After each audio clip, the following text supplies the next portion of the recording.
तेलंगाना में प्याज की कीमतों में भारी इजाफा, अवाम परेशान। बारिश से पैदावार मुतासिर होने और कम सप्लाई असल वजह, ताजरीन का इस्तेदलाल। तेलंगाना भर में हालिया चंद दिनों में प्याज की कीमतों में भारी इजाफा हुआ है, जिससे अवाम की मुश्किलात में इजाफा हो गया। कहा गया है कि होलसेल मार्केट में प्याज की कीमत 40 से 60 रुपये फी किलो से 70 से 80 रुपये फी किलो तक पहुंच गई है। कहा गया है कि बाज़ होलसेल मार्केटों में प्याज की कीमतें 62 से 65 रुपये फी किलो तक पहुंच गई हैं।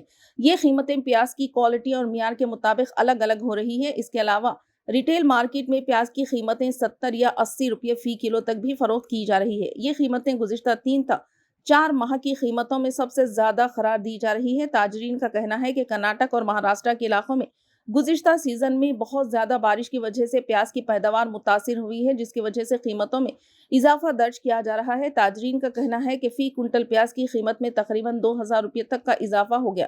ताजरीन के मुताबिक बाजारों में कम सप्लाई की वजह से प्याज की किल्लत जैसी सूरत हाल भी पैदा हो रही है और इनका कहना है कि माह नवंबर के खत्म तक प्याज की कीमतें 80 रुपये फी किलो के आसपास ही रह सकती हैं।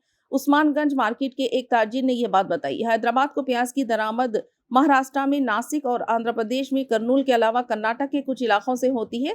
खरीफ की पैदावार को इन इलाकों में माह सितंबर में भारी बारिश की वजह से नुकसान होने की भी इत्तला है।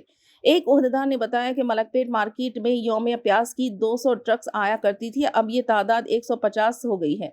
ऐसे में सप्लाई कम हुई है और इसके नतीजे में कीमतों में इजाफा हुआ है। कहा गया है कि प्याज की कीमतों में इजाफे के नतीजे में खरीदारों ने खरीद में कमी कर दी है और होटल इंतजामिया की जानिब से भी मार्केट में खरीदारी में कमी की गई है।